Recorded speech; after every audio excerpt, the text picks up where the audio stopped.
Hello and welcome to a new photography lockdown creative challenge. These challenges are to enable you to practice and work out with your creativity. Because your camera isn't creative, you are. And if you want to grow those skills, please click the little link popping out up here right now. Come and see what it's all about. Come and see how it works. Come meet the amazing photographers we have participating in these challenges. Flex those muscles and do a workout. This time the theme is show me where to go.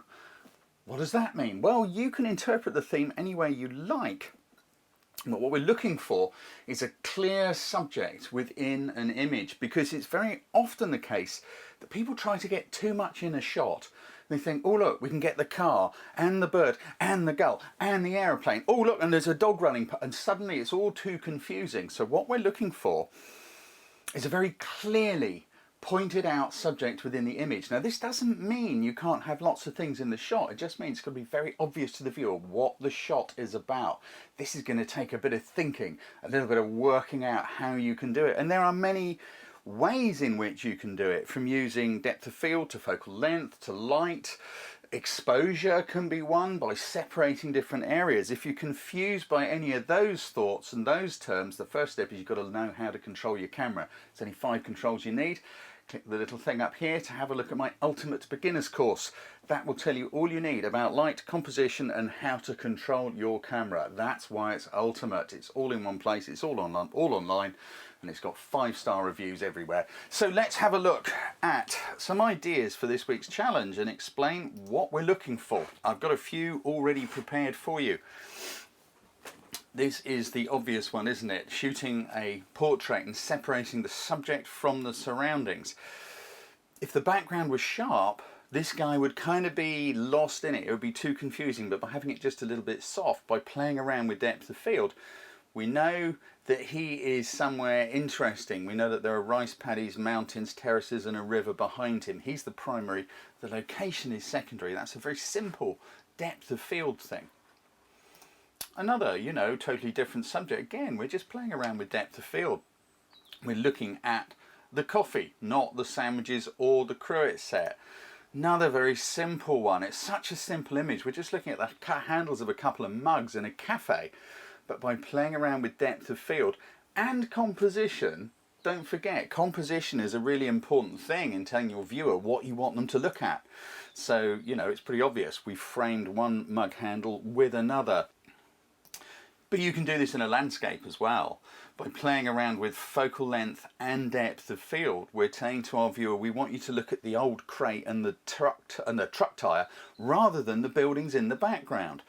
It doesn't just have to be confined to one thing. You can do this in many ways. Another shot, very similar thing, landscape. What's this about? It's about the old boat on the rocks, rather than the environment. Now they say landscape, you've got to have front to back sharpness, wide angle lens. No, you haven't. It's arse. You can do what you want. You are the creative force. You just got to think, what do I want to achieve? How do I want to do this? This is very obviously about the boat, not where the boat is. And it's just a case of using focal length and the shallow depth of field brings it about. Similar things going on here, but this time we've got light helping out as well. Look at this beautiful light coming over this rope, over the bow of the boat. So we're separating it by using focal length and depth of field, but we're also using light to help out. You can do it pretty much just with light, although there's a depth of field thing going on here. The primary thing is the light. The soft brie, camembert, whatever it is in the middle here, is separated by the light. Look, this blue cheese, these grapes, most of the rest of it is in shade. Yeah, there's a highlight going on this bit of cheese, but this is still the primary focus. Now, burnt highlights, many people say they're bad, wicked and wrong. Not necessarily. If you look at something that's pale and white and there's strong sunlight bouncing off it, it will burn out. This is natural. Yeah, it would be a bit better if that wasn't burnt out, but now how about this one? As a completely different thing. We've got beautiful light coming down along the riverbank on those houses and on those trees, giving great textures. But then we've got these two boatmen coming up the river. Imagine for a moment, how would this look if you were on the opposite bank down here on the left, looking at those boatmen side on, they'd be lost against the bank on the other side, wouldn't they? You probably couldn't get a shallow depth of field because you're beyond the infinity point of the lens, so therefore it doesn't matter what aperture you're going to use, everything's going to be sharp. You can't do anything about that. That's physics. But by changing your position, changing the composition, and then having that beautiful, beautiful water of the river behind them, suddenly they stand out. And you look at this and you know what it's about. It's about these guys on their boats. We've got nice light coming in from behind them. So you can completely change the story of the same shot just by changing your position, because composition is a dance. It's choreography. It's moving around two little boats in a very cluttered environment.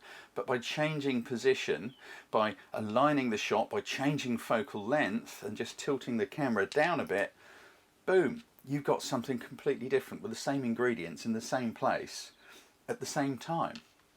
You can use just light on its own, very dull looking row of trees here. But if you notice, there are some little highlights in the background here, and if you wait for a gap in the clouds to bring a little searchlight of light onto the trees in the foreground, suddenly, look at that, you've woken it up. You are using light to separate it out. By putting the brightest part of the shot somewhere, where you want the viewer to look, that helps too. So we've got, ultimate contrast here. We've got the darkness of the shard with the brightness of the sun just clipping the edge of it and burning out. We know what we're looking at. It's really obvious. And in this case, we've got a great sky going on to sort of frame the shot up, to fill up the corners.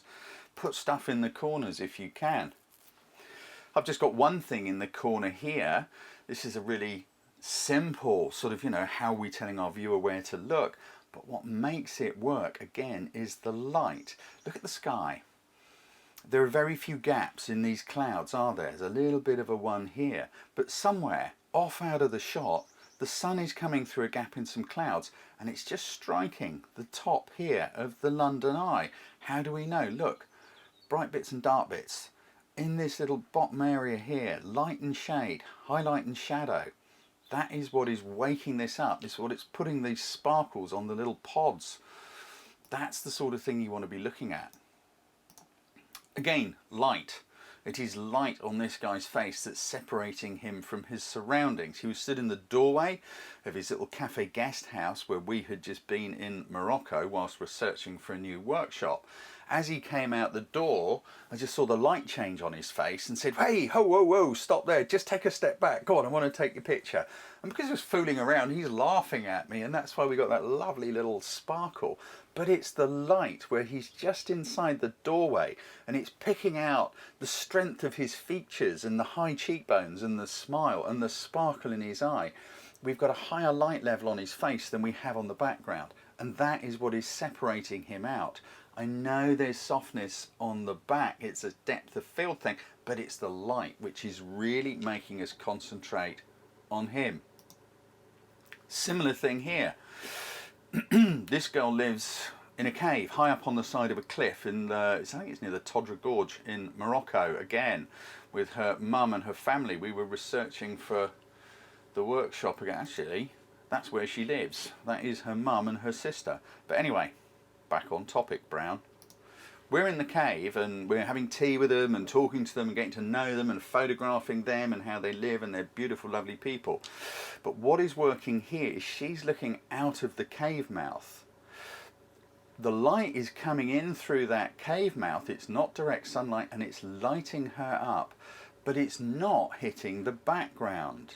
So although again there's a slight softness to the background, by paying attention to depth of field by aperture and focal length, it is the light that's coming in from her left, our right, which is separating her from the background, that's telling the viewer where to look. This is where she was actually. And you can see kind of the environment. So the light's streaming in from behind her over here and coming across sideways. So by changing position, by changing the composition, by moving around to my right to look straight ahead at her, we've suddenly got different light. And by waiting for the right moment when she kind of looked to her left towards the light, it's really beautiful light and it's on her face. Now I know, again, they say the subject should never look out of the frame. Arse. Subject can look wherever you want. You're the creative force. Don't let these internet myths drive you.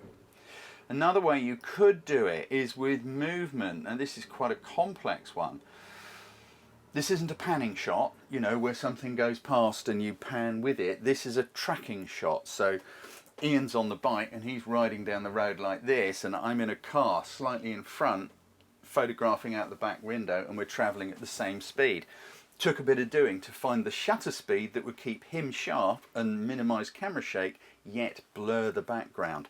But again, the light is playing a part. Look, the shadow's coming towards, and that makes a big difference. It's great light.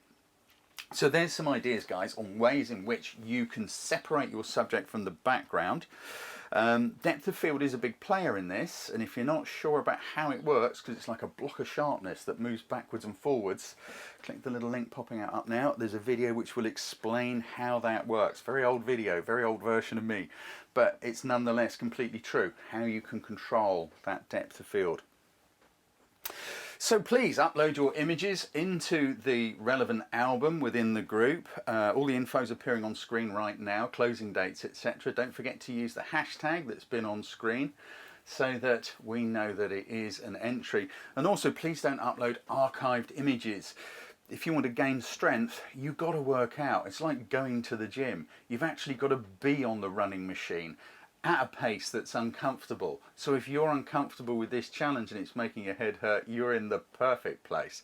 Don't upload archived images, do the work for the challenge, and I look forward to seeing you in our live feedback session in 2 weeks' time. Take care.